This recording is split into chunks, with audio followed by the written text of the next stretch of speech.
Bueno, vamos a hablar ahora de las fuerzas intermoleculares de London o fuerzas de dispersión, también llamadas fuerzas de atracción dipolo instantáneo, dipolo inducido. Se trata de unas fuerzas intermoleculares que se dan entre moléculas covalentes apolares, es decir, que no forman un dipolo permanente. Ya hemos visto previamente que en el caso de la molécula de hidrógeno, de H2, las diferentes moléculas se unen con unas fuerzas intermoleculares muy débiles de 1 kilojulio partido mol. Bueno, en las moléculas polares se entiende que haya unas fuerzas de atracción porque debido a que forman dipolos permanentes es lógico que haya una atracción electrostática. Pero en las moléculas apolares, como en el caso de la molécula de hidrógeno, ¿cómo es posible que estas moléculas sientan una atracción mutua si son totalmente apolares? Porque están formadas por dos átomos idénticos. ¿Cuál es la naturaleza de este tipo de atracción entre moléculas apolares? Bueno, la naturaleza de esta atracción es el dipolo instantáneo. Vamos a ver lo que es. Consideremos una molécula de hidrógeno formada por sus dos átomos y tenemos la nube electrónica en torno a estos átomos de hidrógeno. Aunque esta nube electrónica está simétricamente distribuida en torno a los dos átomos porque son idénticos entre sí, y esto es lo que significa que la molécula es apolar, puede ser que en un momento de tiempo muy pequeño, de forma muy fugaz, esta nube electrónica en un momento dado se halle más cerca de un núcleo que de otro, es decir, que haya un desplazamiento de carga fugaz que provoque algo así, que en un instante la nube electrónica se halle más cerca del primer núcleo de hidrógeno, por ejemplo. ¿Qué ocurriría en este caso? Bueno, pues que entonces, si la nube electrónica está más cerca de esta zona, aquí tendríamos una densidad de carga negativa porque se ha desplazado la nube electrónica hacia allá, y aquí, como hemos desplazado la nube electrónica, tendremos una densidad de carga positiva. Esto puede ocurrir en un instante de tiempo muy breve, tan breve que a esto se le llama dipolo instantáneo.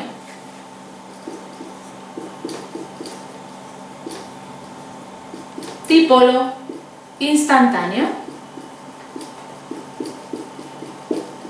Y tiene una existencia muy fugaz.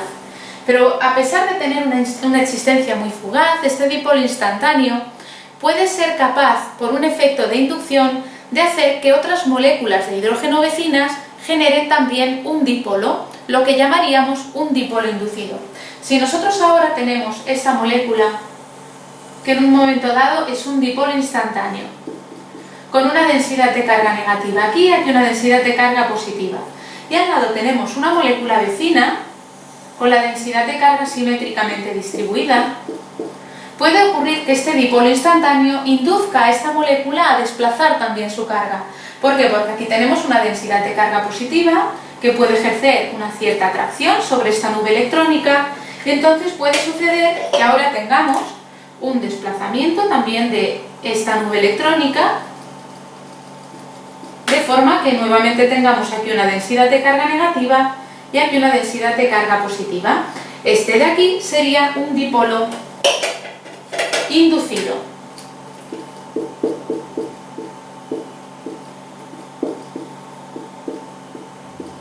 Un dipolo inducido. De esta forma, ahora el dipolo instantáneo y el dipolo inducido, puesto que tienen densidades de carga diferentes a cero, se pueden sentir atraídos y este será el origen de las fuerzas intermoleculares entre moléculas covalentes apolares.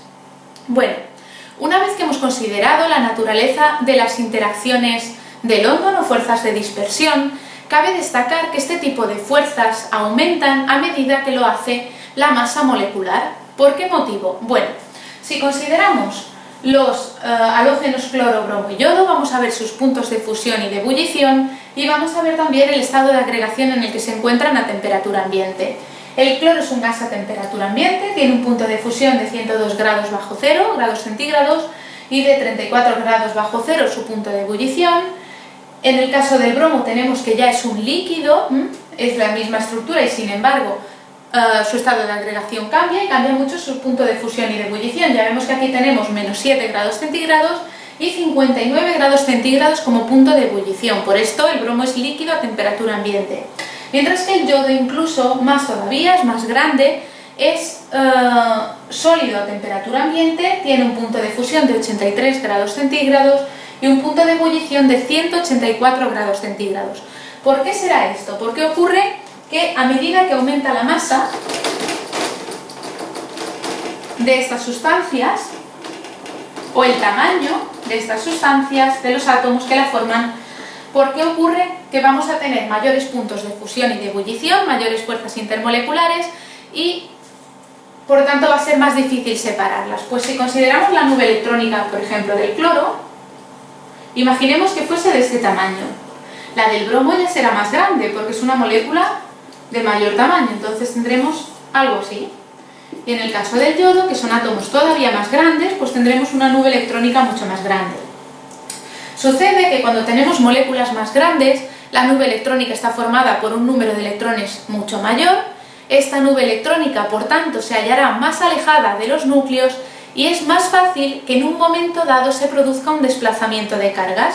Es decir, que esta nube electrónica se mueve más hacia una zona de la molécula y que dé lugar a un dipolo instantáneo. Así, cuanto más grande es la molécula, más electrones tiene, más fácil es la formación de dipolos instantáneos.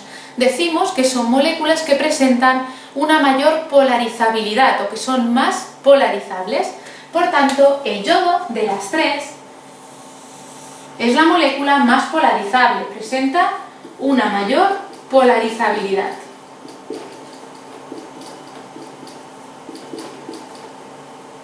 Polarizabilidad.